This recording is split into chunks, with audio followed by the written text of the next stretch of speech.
जय गुरु जी, शुक्राना गुरु जी। संगत जी, आज का सत्संग भी ऑटोबायोग्राफी ऑफ अ योगी की बुक में से ही लिया गया है। संगत जी, आज का अध्याय आप बहुत ध्यान से सुनना। जब आप डिकिंसन जी का अनुभव सुनोगे संगत जी, तो आपको बहुत ही अच्छा महसूस होगा जो उन्होंने परमहंस जी को बताया।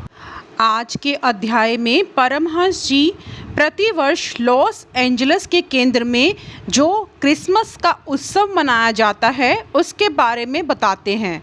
वो कह रहे हैं कि 24 दिसंबर को 8 घंटे का सामूहिक ध्यान वहाँ पर जब होता है और अगले दिन एक सामाजिक क्रिसमस भोज होता है।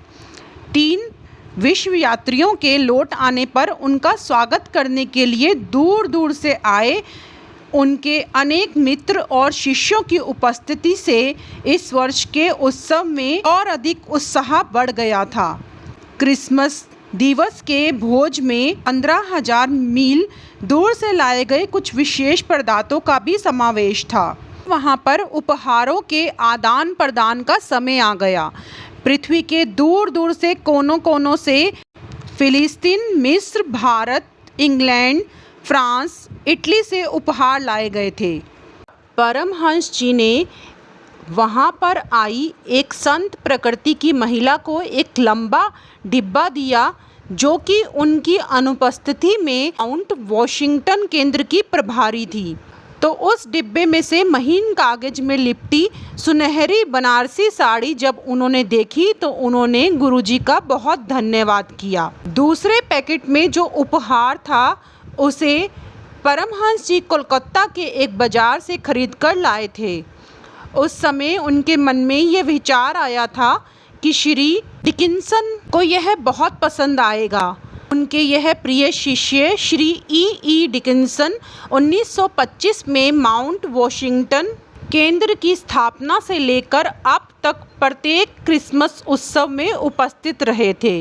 इस 11वें वार्षिक उत्सव में डिकिंसन को जो चांदी का गिलास मिलता है उसको देखकर वो भाव विभोर हो उठते हैं और कुछ दूरी पर जाकर ऐसे बैठ जाते हैं जैसे उन्हें कोई सुध-बुध ही ना हो।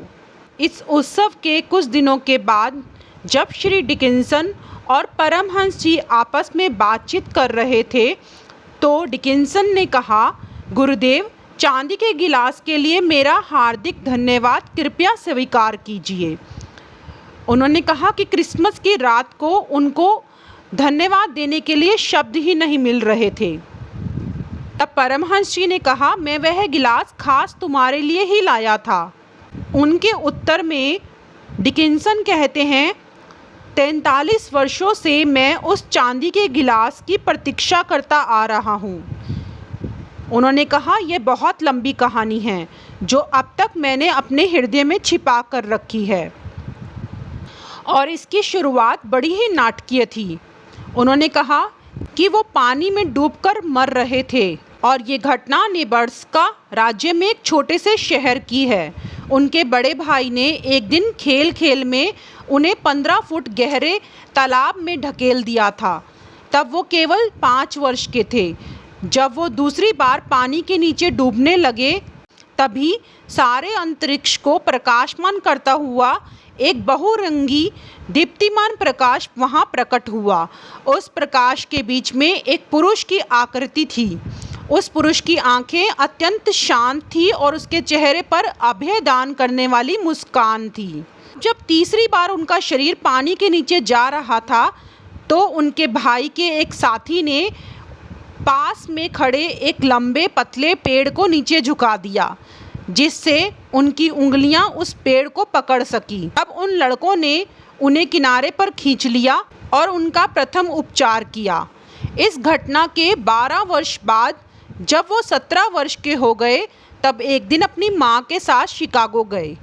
वहाँ 1893 का सितंबर का महीना था।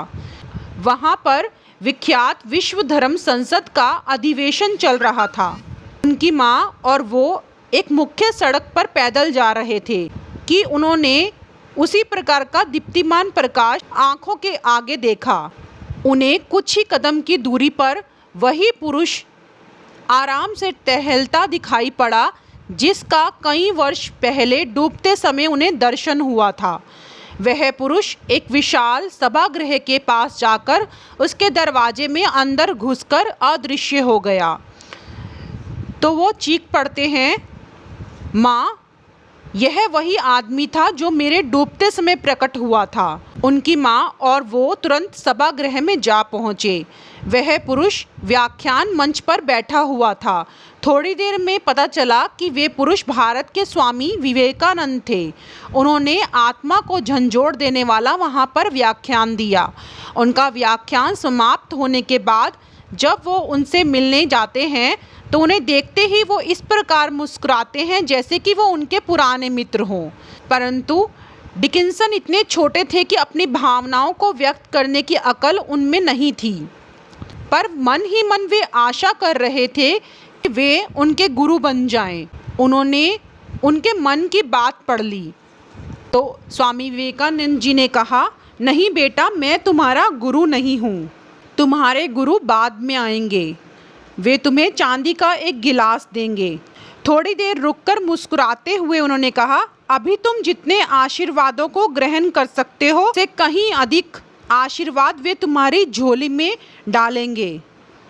थोड़े ही दिनों में वे शिकागो से लौट आए और उसके बाद पुनः कभी उन्हें महान विवेकानंद जी के दर्शन नहीं हुए, परंतु उनके मुंह से निकला हुआ एक एक शब्द उनकी चेतना पर अमिट रूप से अंकित हो गया। वर्षों पर वर्ष बीत गए, कोई गुरु नहीं आए। 1925 में एक रात उन्होंने गहराई से प्रार्थना की कि भगवान मेरे गुरु को मेरे पास भेज दें। कुछ घंटों बाद बहुत ही सुंदर संगीत से उनकी नींद खुल गई। बांसुरियाँ एवं अन्य वाद्य लिए कुछ देवदूत उनकी दृष्टि के सामने प्रकट हुए। कुछ देर तक सारे वातावरण को स्वर्गीय संगीत से भरकर वे धीरे धीरे अदृश्य हो गए। दूसरे ही दिन यहाँ लॉस एंजलिस में जब मैं पहली बार आपके एक व्याख्यान में आया और उसी समय मुझे पता चल गया कि मेरी प्रार्थना पूरी कर दी गई है, तब परमहंस जी और डिकिंसन एक दूसरे को देखकर मुस्कुराए। 11 वर्षों से मैं आपका क्रिया योग का शिष्य हूँ। कभी कभी चांदी के गिलास के बारे में सोचता रहता था। अपने मन को तो मैंने लगभग विश्वास ही दिला दिया था कि स्वामी विवेकानंद के शब्द केवल सांकेतिक थे। परंतु क्रिसमस की उस रात जब क्रिसमस वृक्ष के पास आपने वह डिब्बा मेरे हाथ में दिया, तब जीवन में तीसरी बार वही दीप्तिमान प्रकाश मेरी आंखों के सामने फिर कौंध गया। दूसरे ही क्षण मेरी आंखें अपने गुरु के उस उपहार को देख रही थी जिसे स्वामी विवेकानंद ने 43 वर्ष पहले देखा था, चांदी का गिलास। जय गुरु जी। संगत जी, आज के अध्याय को हम यहीं विश्राम देते हैं। आगे के अध्याय को हम नेक्स्ट वीडियो में कंटिन्यू करेंगे। जय गुरु जी, शुक्राना गुरु जी।